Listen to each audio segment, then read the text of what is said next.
Voilà. Nous allons partager ensemble la parole de Dieu. Nous bénissons le Seigneur parce que déjà les prophéties nous ont accompagnés et le pasteur Afran aussi nous a confortés dans notre position par rapport à ce message. Nous allons prendre nos Bibles dans le livre de Job. Job chapitre 42. Job chapitre 42 à partir du verset 1 jusqu'au verset 5. Job 42, verset 1 à 5. Voilà, si vous y êtes, je vais faire la lecture. Job chapitre 42, verset 1 à 5. Job répondit à l'Éternel et dit: je reconnais que tu peux tout et que rien ne s'oppose à tes pensées. Quel est celui qui a la folie d'obscurcir mes desseins? Oui, j'ai parlé sans les comprendre, de merveilles qui me dépassent et que je ne conçois pas. Écoute-moi et je parlerai, je t'interrogerai et tu m'instruiras. Verset 5. Mon oreille avait entendu parler de toi, mais maintenant mon œil t'a vu. Amen. Que le Seigneur bénisse sa parole dans nos cœurs. Le thème que je voudrais partager avec vous à travers ce texte est ceci: l'expression de la souveraineté de Dieu dans notre histoire ou dans notre vie. L'expression de la souveraineté de Dieu.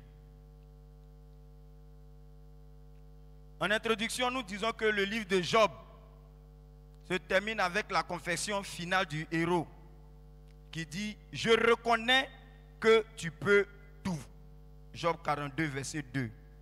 Cette confession de Job, clé d'interprétation de l'ensemble du livre, fait référence à la toute-puissance de Dieu, que tout croyant doit s'engager à reconnaître dans les domaines de sa vie ici-bas. Le problème de la souffrance est ici le sujet principal du livre de Job. Pourquoi Dieu permet-il la souffrance?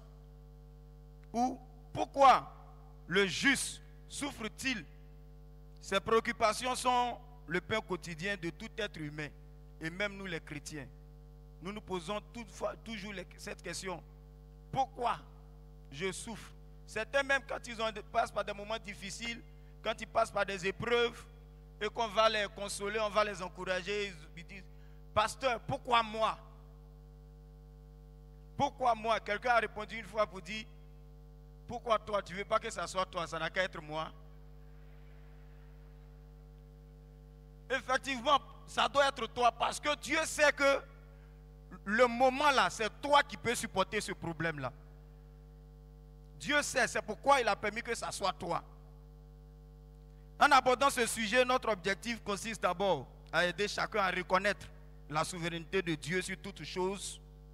Ensuite, à encourager chacun à davantage placer sa foi en Dieu et à développer des attitudes appropriées envers la personne de Dieu. Et pour aider à atteindre cet objectif, nous allons porter regard sur deux éléments. D'abord, la personne de Dieu et ensuite, l'expression de la toute-puissance de Dieu. Voyons la personne de Dieu. Je ne pourrai pas ici définir qui est vraiment Dieu. Si nous voulons définir, parler de Dieu, je pense que nous allons prendre toute une éternité. Mais j'ai retenu seulement quelques passages. Dans Exode chapitre 6, le verset 3, il est dit: je suis apparu à Abraham, à Isaac et à Jacob comme le Dieu tout-puissant. Mais je n'ai pas été connu dessous mon nom éternel. C'est ici une déclaration de la part de Dieu, dans laquelle déclaration sa personne nous est révélée, par deux noms essentiels. Et ces noms apparaissent dans l'Ancien Testament. Le premier nom, c'est Elohim. Elohim, c'est ici le premier nom de Dieu. Ce nom fut révélé à Abraham, à Isaac et à Jacob pour leur présenter Dieu comme étant non seulement le Tout-Puissant. Dieu est tout-puissant. Notre Dieu que nous servons est tout-puissant. Mais aussi et surtout comme étant le Dieu créateur de toutes choses. Bien-aimé, c'est Dieu qui est le créateur de toutes choses et il est tout-puissant. Il nous connaît et nous devons le laisser manifester sa toute puissance dans nos vies. Parce qu'il peut tout. Dieu peut tout. Il est tout puissant, il peut tout. Alléluia. Et le deuxième nom, c'est Yahvé ou Jéhovah. Dans Exode 3, versets 13 à 15. Ce nom est révélé à Moïse. Et il présente comme étant le Dieu, l'Éternel présent. Il dit, je suis celui qui suis. Le passé, le présent et le futur sont sous son contrôle. Notre Dieu transcende le temps et même l'espace. C'est par ce second nom que Dieu s'engagea à créer l'être et à établir une relation, une alliance dynamique avec lui. Je voudrais souligner qu'il convient de noter que le nom Elohim indique l'amour de Dieu envers sa création et ses créatures en général. Tandis que Yahvé souligne uniquement ses attributs moraux et spirituels dans ses rapports avec l'homme. Et ces deux noms à la personne de Dieu furent révélés de façon plénière à l'humanité en la personne de Jésus-Christ. Nous pouvons le voir dans Jean chapitre 1, verset 1 à 18. À travers ces deux noms, je voudrais nous encourager à comprendre et à insister que Dieu peut tout. Dieu peut tout faire dans notre vie. Et il veut tout faire aussi dans notre vie. Il veut agir dans notre vie.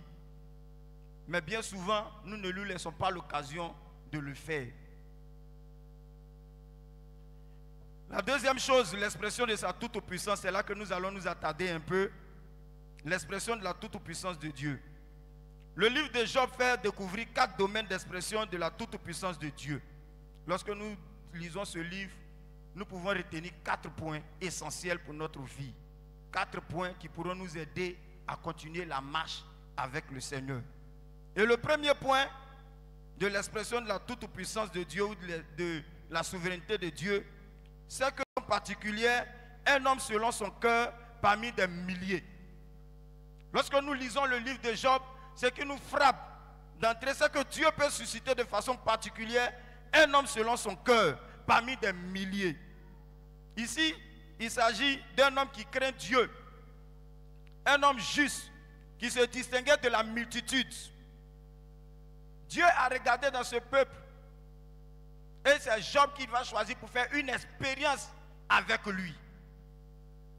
Et Dieu va faire une expérience merveilleuse. Lorsque nous lisons le livre de Job, c'est une expérience merveilleuse que Dieu a accomplie avec Job. Mais il s'est choisi Job parce que Job, lorsque nous lisons, il a dit qu'il était un homme craignant Dieu. Un homme juste. Il se distinguait de la multitude.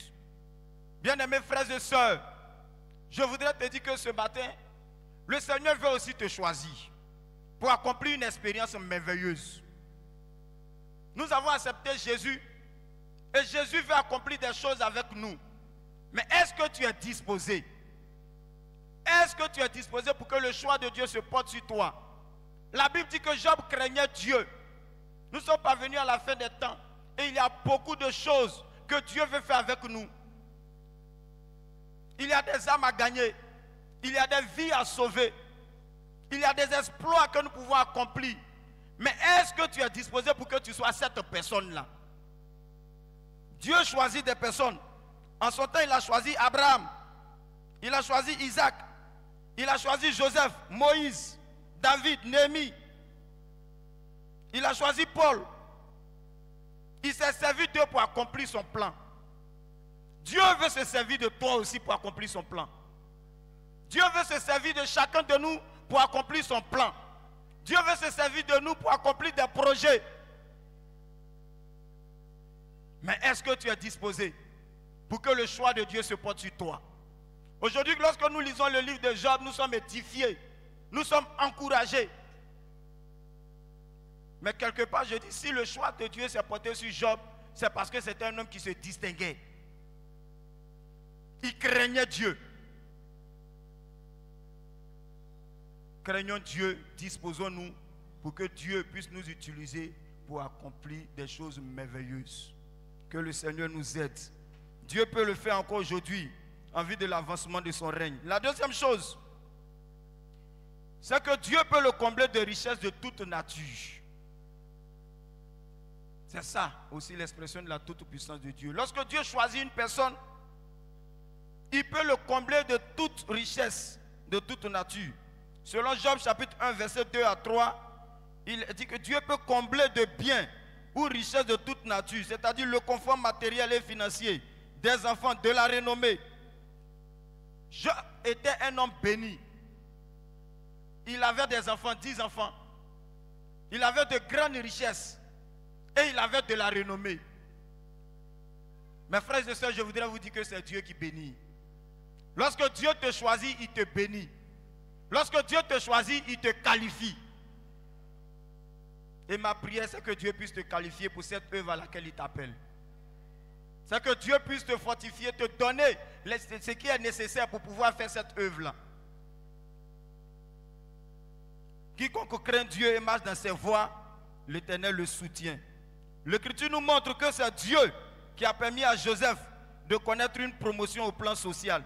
C'est aussi lui qui a nourri Israël dans le désert. C'est encore lui qui a entretenu le prophète Élie par des corbeaux et par une veuve. Dieu veut nous bénir. Dieu veut nous accompagner. Mais je reviens sur la première des choses. Disposons nos cœurs, soyons des hommes qui craignent Dieu pour que nous puissions jouir de ces bénédictions-là. C'est pourquoi je voudrais encourager tout le monde à savoir aussi que ces richesses que Dieu nous donne, c'est pour son œuvre. C'est pour que nous puissions mettre pour son œuvre. Les richesses de sa toute-puissance que Dieu met à la portée du juste sont en fait des outils ou des moyens pour lui permettre d'accomplir sa mission sur terre ou sa raison d'être. Elles ne sont aucunement pas une fin en soi. Quand Dieu bénit, c'est pour faire son œuvre. Je voudrais encourager l'Église à participer à l'œuvre de Dieu. Vous le faites déjà. Nous bénissons le Seigneur pour vos vies. Parce que nous avons senti cela tout au long de notre formation. Vous nous avez encouragés, vous nous avez accompagnés. Mais je voudrais vous encourager à continuer. Il y a des défis, de grands défis. Nous voyons ce que l'Église d'Angré fait. Nous sommes à l'Institut. Je vous assure que nous sommes mieux informés. On apprend. Et quand c'est comme ça, c'est nous-mêmes qui sommes honorés.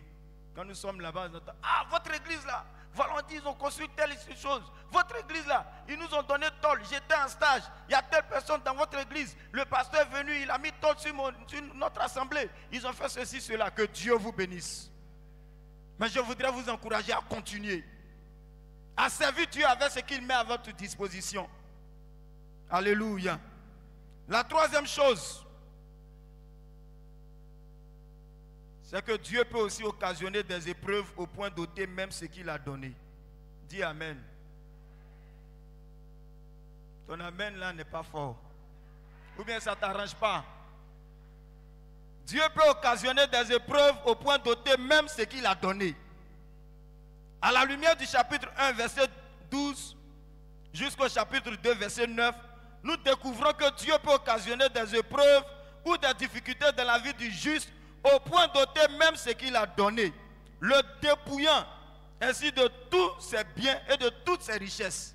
Job, qui était un homme béni, Job, qui vivait heureux avec ses biens et ses enfants. Voilà qu'un bon matin, la Bible dit les enfants de Dieu étaient réunis et Satan passait par là. Dieu, il faut le laisser passer, il va l'arrêter. Est-ce que tu as remarqué mon serviteur Job?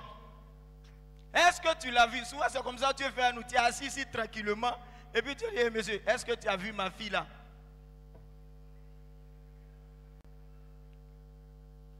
Job, Dieu, Satan, quand tu lui donnes pas l'occasion, même il veut faire.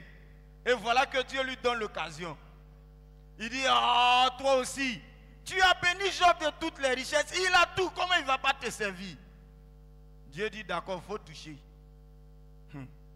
Il dit, quand on ne lui dit pas de toucher, il cherche à toucher. Et même Dieu vient maintenant lui dire, touche. En tout cas, il va toucher. Il va toucher Job même. Le dépouiller de tous ses biens. Mais la Bible dit, malgré cela, Job ne pécha point contre Dieu. Alléluia. Job dit, je suis venu du sein de ma mère nue, je retournerai nu, que son nom soit béni.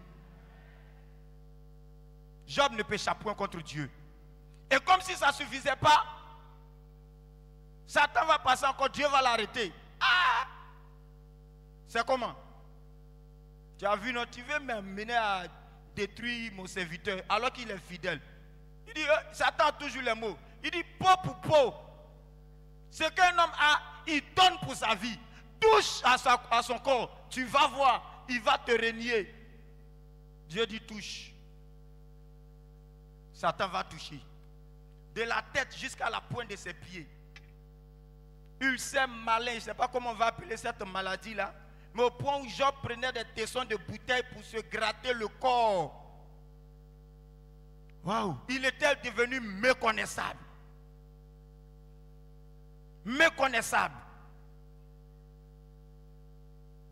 Sa femme même va lui dire, ah mon frère, chéri Coco, dans ça là encore, tu continues de bénir Dieu, faut le maudire, tu vas aller te reposer, tu vas mourir. Il dit, ah femme, les papas, que Dieu vous donne de bonnes femmes. Que Dieu vous donne de bonnes femmes, des mamans du chandelier. Elles sont de bonnes femmes, elles vont t'encourager dans l'épreuve. Alléluia.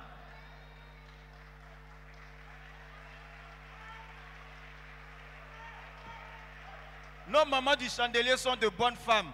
C'est pourquoi nous on a pris ici et on voit les résultats. Que Dieu vous bénisse nos mamans. Femme, maudit Dieu et meurt. Job va dire, tu parles comme une femme insensée. On reçoit du bien de Dieu. Pourquoi ne pas recevoir aussi le mal? Que le nom de Dieu soit béni. Job ne va pas maudire Dieu. Job va rester fidèle, intègre à Dieu. Bien-aimé, Job a tout perdu. Certes, Dieu peut tout donner, mais il peut aussi ôter. Aux profondeurs de la richesse, de la sagesse et de la science de Dieu, que ses jugements sont insondables et ses voies incompréhensibles.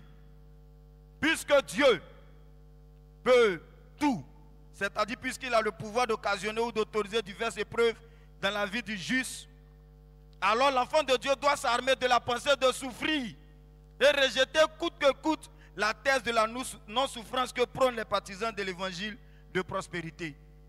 J'ai dit quelque part que moi je ne suis pas d'accord avec les églises, ça n'engage que moi. Si ce n'est pas bon, papa est là, il va nous reprendre au bureau. Il sait bien le faire. Et puis on comprend bien. Je ne suis pas d'accord avec ces assemblées là où c'est écrit arrêtez de souffrir.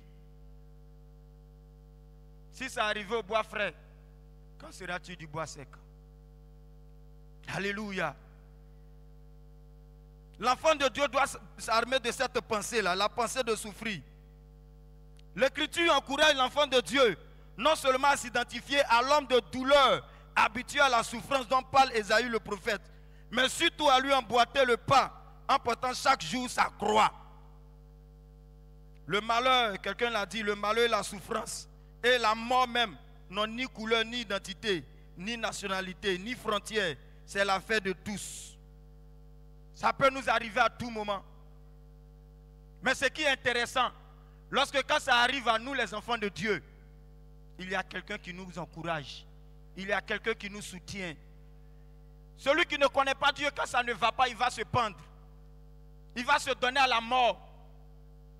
Une année ici, dans notre fougue, nous avons croisé un monsieur. Je vais aller rapidement. On a rencontré un monsieur qui est venu nous voir ici. Il dit qu'il voulait une dernière prière pour aller mourir. Parce qu'il venait de boire D6. D6, c'est un produit, c'est un poison. On pulvérise sur les tomates et autres là pour tuer les insectes. Il a bu ça. Parce qu'il venait de perdre l'argent de sa patronne. Sa patronne allait en Europe. Elle lui a confié la maison. Elle lui a dit personne ne doit rentrer dans la maison. Près de 400 000 francs. Il allait déposer quelque part. Et il a invité une fille dehors. Il allait boire. Il a pris une fille quelque part. Il est venu elle dans la maison. Le matin, il se réveille. La fille n'est pas là. L'argent n'est pas là. Donc il sait que sa patronne va l'envoyer en prison. Il dit lui, il sait qu'il va aller en prison. Et pour ça, il a bu D6. Je lui ai dit, moi je ne suis pas un serviteur de la mort. Nous, le Dieu que nous servons apporte la vie, tu ne vas pas mourir. Et nous avons prié pour lui ici, à l'école du dimanche. Le Seigneur l'a visité.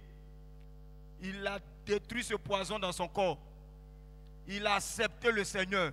Et jusqu'à aujourd'hui, il vit. Il vit. Et Dieu a réglé ce problème de façon miraculeuse. Alléluia. Dieu peut le faire encore pour toi. Dieu peut le faire encore pour toi. Dis Amen. Ces épreuves ont servi à Job à lui ouvrir les yeux. À la fois sur Dieu. Sur Dieu. Parce que Job, pour lui, c'est la bénédiction. Oh bénédiction, l'argent, enfant, matériel, renommée, ça s'arrête là. Mais à la fin de sa vie au soir, il va conclure en disant, maintenant, mes yeux t'ont vu. Mes oreilles avaient entendu parler de toi. J'entendais que tu étais le Dieu qui bénit, qui bénit, qui bénit. Mais tu es aussi maintenant le Dieu qui sait éprouver ses enfants. Mes yeux t'ont vu maintenant. Alléluia. Ça a permis à Job d'ouvrir aussi les yeux sur ses proches et sur lui-même. Ainsi donc, les choses les plus profondes se comprennent souvent dans les larmes. C'est pourquoi tout chrétien doit s'armer, encore je le dis, de la pensée de souffrir. Alléluia. La dernière chose, le dernier point, c'est que Dieu peut restaurer le juste en le faisant passer du vide à la plénitude. Dieu peut restaurer le juste en le faisant passer du vide à la plénitude. Selon Job 42, versets 10 à 15, nous découvrons enfin que Dieu peut rétablir le juste dans ses grâces divines en le faisant passer du vide à la plénitude. Une sorte de restauration, une sorte de résurrection. Dieu a donc le pouvoir de combler, de guérir, de restaurer après avoir frappé, après avoir ôté ou après avoir éprouvé.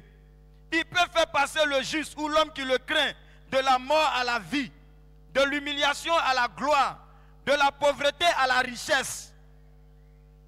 Il y a plusieurs exemples. L'exemple de Naomi et de Ruth, l'exemple d'Élie, l'exemple de Pierre et les divers cas de résurrection.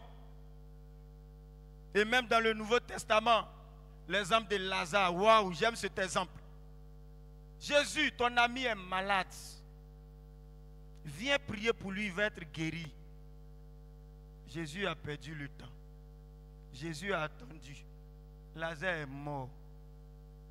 C'est là que Jésus vient maintenant. Où vous l'avez mis? Jésus, il sent déjà.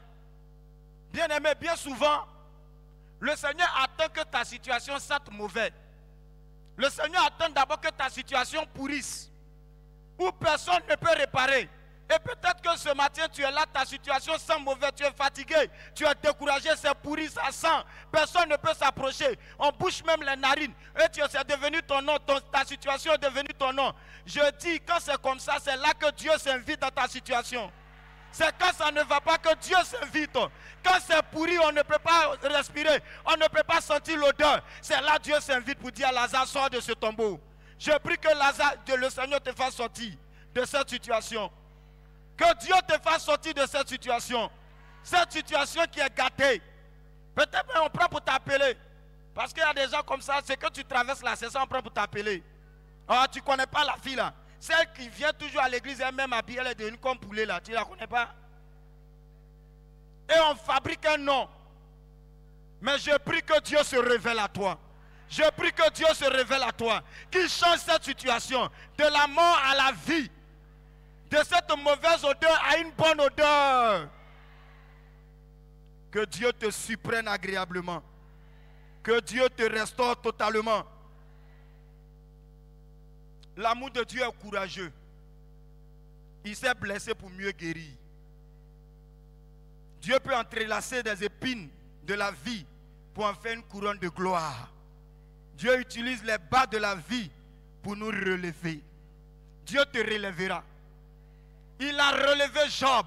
Il a béni Job doublement. Tout ce qu'il avait perdu, il a reçu le double. Que tu reçoives le double de ce que tu as perdu. Ma prière, c'est que tu reçoives le double de ce que tu as perdu. Job a reçu le double. Bien-aimés, je voudrais qu'on retienne quelques leçons à tirer de la vie et des expériences de Job. D'abord, nous voulons dire que Dieu sait toutes choses. Il est au contrôle quand nous sommes dans l'épreuve. Rien n'échappe à la vigilance du Seigneur. Alors ne perds pas espoir. Dieu lui-même fixe les limites de nos épreuves. Satan ne peut agir contre nous au-delà des limites à lui fixées par Dieu. C'est parce que Dieu a dit à Satan touche qu'il a pu toucher. Quand tu es enfant de Dieu, tant que Dieu ne dit pas, Satan ne peut pas.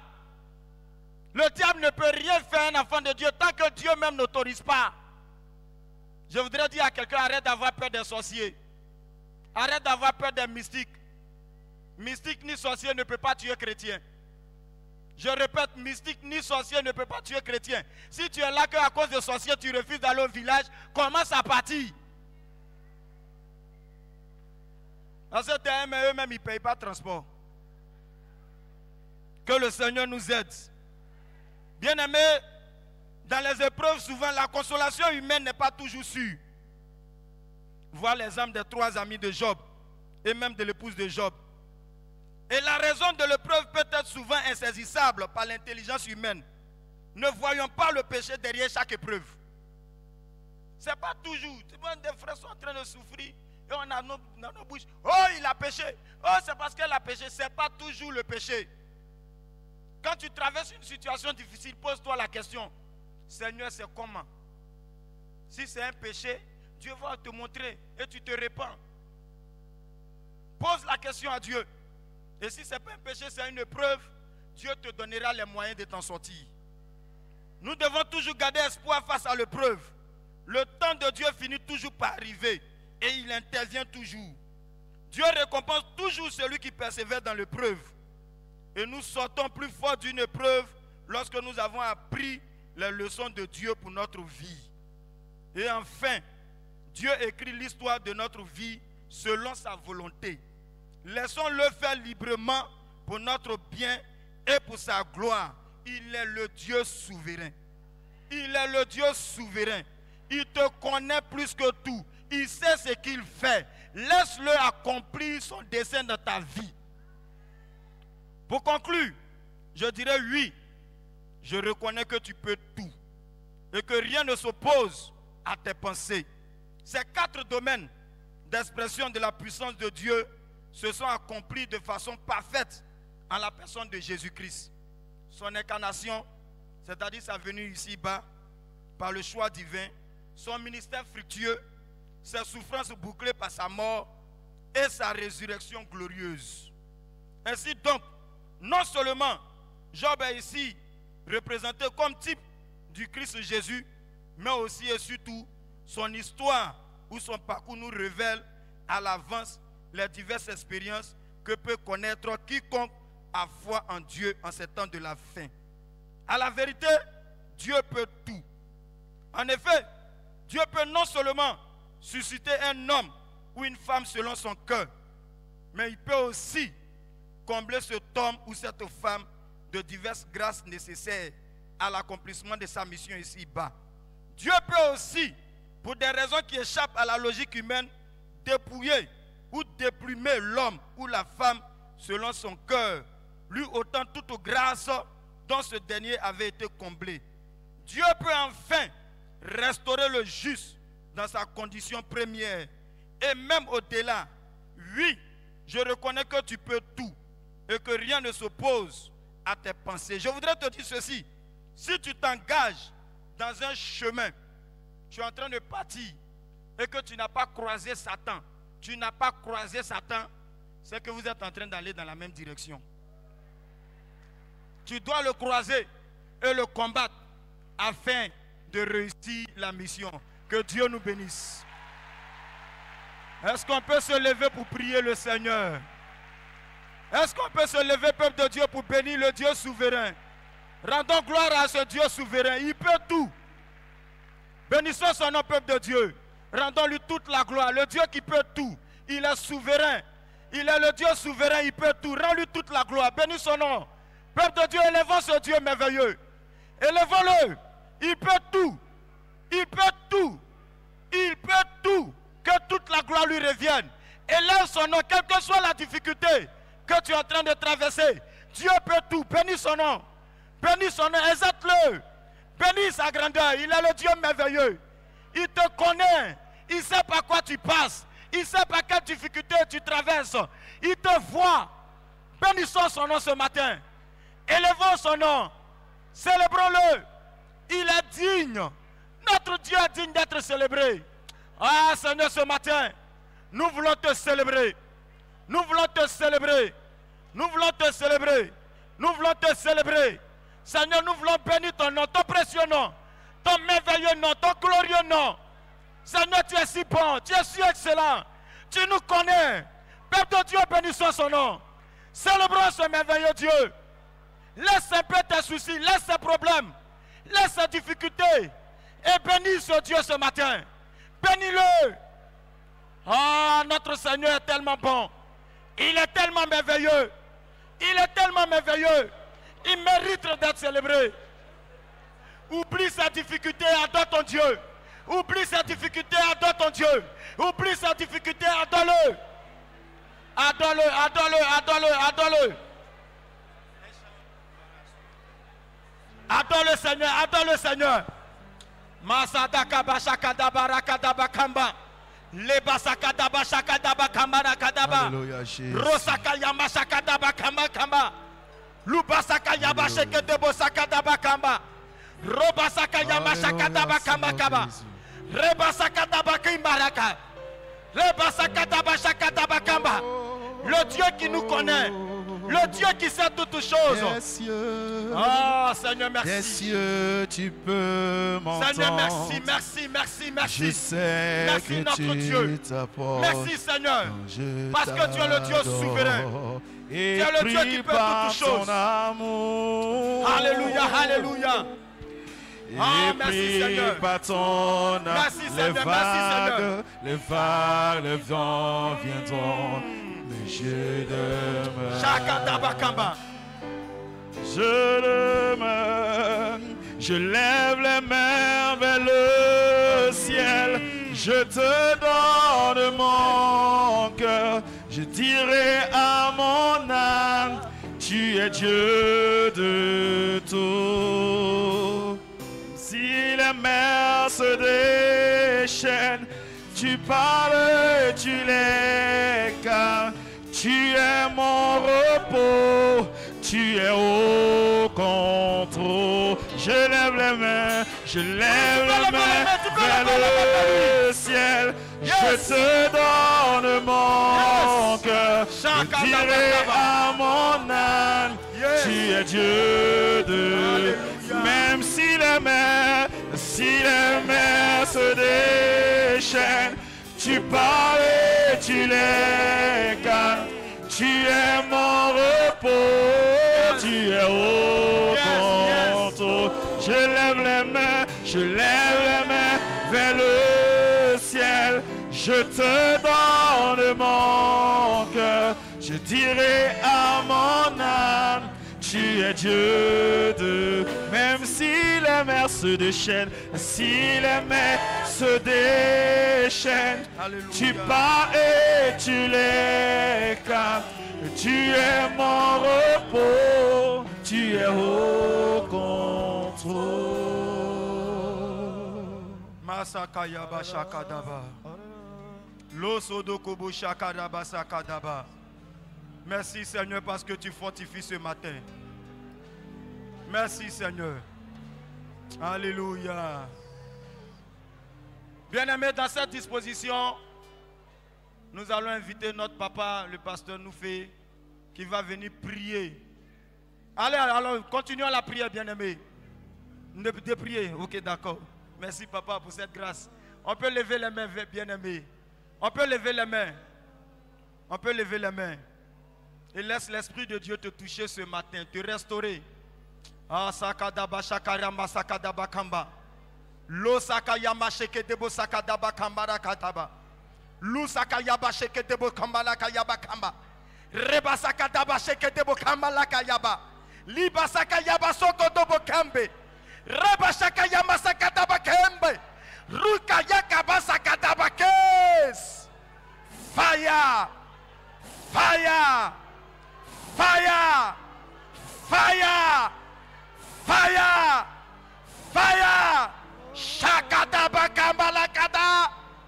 Rebasoko yamasenge debo. Reka yamaseke bos. Seigneur, c'est ton peuple. Seigneur, c'est ton peuple. Tu sais éprouver, mais tu sais restaurer. Tu sais ôter, mais tu sais rétablir. Tu sais tuer, mais tu sais ressusciter. Tu es la résurrection. Tu es la vie. Et celui qui vient à toi n'est point confus. Celui qui se confie à toi, la honte n'est pas dans son camp. C'est pourquoi ce matin, je voudrais lever la voix pour ton peuple. Seigneur, tu vois ce frère, tu vois cette soeur qui pleure dans le secret, qui depuis un moment, Seigneur, pleure dans le secret. Je prie que ce matin, par cette parole, tu donnes la force. Tu communiques la force. Tu communiques la force. Tu communiques la force, Seigneur. Seigneur, merci. Parce qu'après cette épreuve, tu es en train de relever ton église. Tu l'as dit, je bâtirai mon église. Les séjours des morts ne proviendront pas contre elle. Je prie, Seigneur, que tous les frères et sœurs de cette assemblée soient toujours debout. Sois debout pour ton œuvre. Sois debout malgré les difficultés. Seigneur, face à la main, la recommandation que tu as donnée, c'est que le peuple marche. C'est que le peuple avance. Ce matin, je prie que ce peuple continue la marche. Que ce peuple marche. Que ce peuple continue. Malgré que Pharaon est derrière, nous n'avons pas peur. Nous ne reculons pas. Et ta grâce est sur ce peuple. Seigneur, que ta bénédiction soit sur ce peuple. Que ta victoire soit notre partage. Que ta victoire soit notre partage. Que ta victoire soit notre partage. Que ta victoire soit notre partage, Seigneur. Et que les jours à venir, si des larmes devaient encore couler, que ce soit des larmes de joie, que ce soit des larmes de paix, des larmes de bénédiction. Parce que tu as visité ton peuple. Tu as visité tes serviteurs. Seigneur, tu vois tes serviteurs. Oh Dieu, je prie que tu les soutiennes. Tu communiques encore la force, Seigneur. Ta parole dit l'Abraham était âgé en âge, mais il avait la force d'un jeune homme. Communique la force à tes serviteurs afin de continuer à conduire ce peuple. Seigneur, c'est en ton nom que je déclare que ce peuple est béni. Ce peuple est béni par toi. Ce peuple est béni par toi. Au nom de Jésus. Amen.